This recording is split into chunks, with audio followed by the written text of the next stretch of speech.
Assalamualaikum warahmatullahi wabarakatuh. Selamat pagi Ibu, mohon izin untuk memperkenalkan diri.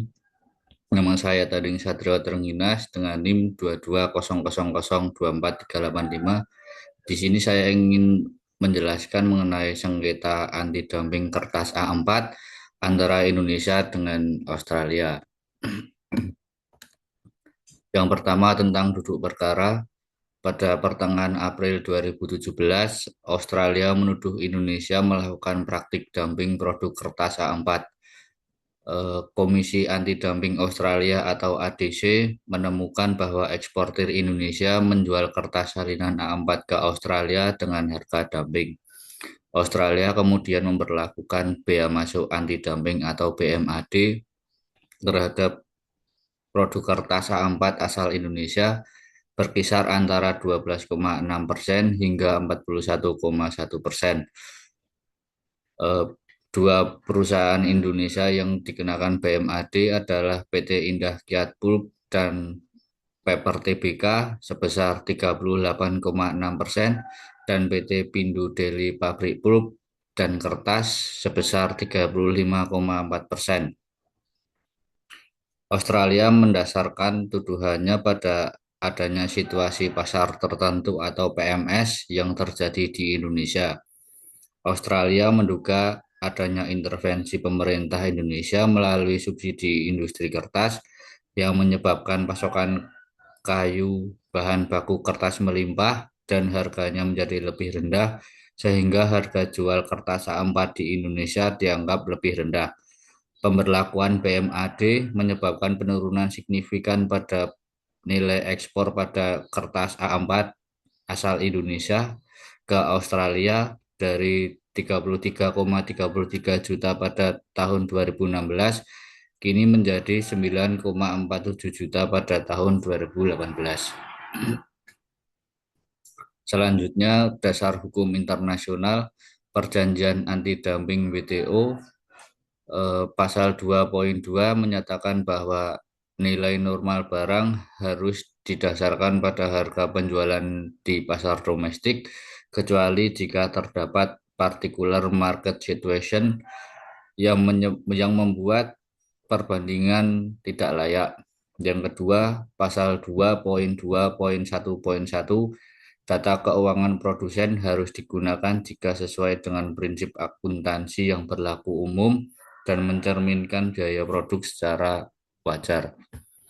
Yang selanjutnya, temuan panel WTO. Yang pertama, pelanggaran Australia. Australia mengabaikan harga penjualan domestik produsen Indonesia dan langsung menggunakan metode konstruksi nilai normal tanpa pembuktian yang memadai.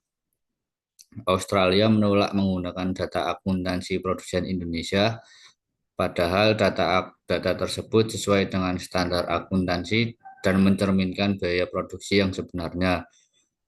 Australia justru menggunakan referensi harga pulp dari negara lain seperti Brazil tanpa dasar yang kuat. Yang kedua, keputusan panel WTO menyatakan bahwa Australia telah melanggar pasal 2.2 dan 2.2.1.1 Perjanjian Anti-Dumping WTO. Panel merekomendasikan Australia menyesuaikan perhitungan margin dumping dan BMAD yang telah dikenakan sejak April 2017. Panel juga menegaskan, meskipun ada dugaan particular market situation, otoritas investigasi tetap wajib melakukan perbandingan yang layak antara harga domestik dan harga ekspor. Yang selanjutnya, prinsip-prinsip HPI yang sesuai. Yang pertama, anti-dumping mengatur bahwa anggota WTO boleh mengenakan biaya masuk anti-dumping apabila terbukti yang pertama, terdapat praktik dumping. Yang kedua, praktik tersebut menyebabkan kerugian material terhadap industri domestik. Yang ketiga, ada hubungan sebab akibat antara dumping dan kerugian tersebut. Namun, tindakan tersebut harus berdasarkan pada penyelidikan yang adil, objektif, transparan, serta tidak melebihi margin dumping. Australia berhak menerapkan BMAD. Penyelidikan ADC menemukan bahwa Indonesia menjual kertas A4 di bawah harga normal dan menyebabkan kerugian material. Yang kedua, most favored nation menuntut perlakuan tanpa diskriminasi terhadap produk impor dari semua anggota WTO.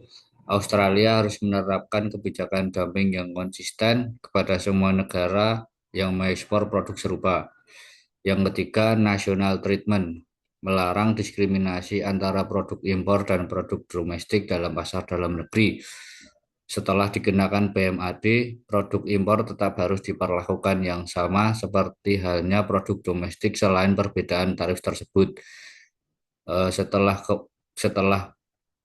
kertas A4 Indonesia masuk ke Australia, meskipun dikenakan PMAD, produk tersebut tidak boleh diperlakukan lebih buruk dibandingkan produk domestik yang terjual di pasar Australia.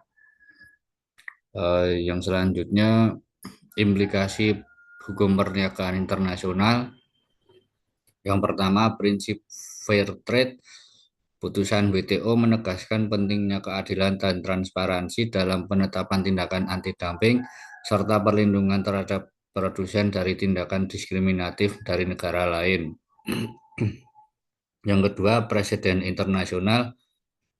Kemenangan Indonesia dapat menjadi presiden penting dalam penyelesaian sengketa dagang serupa, memperkuat posisi negara berkembang dalam menghadapi tuduhan dumping di forum internasional.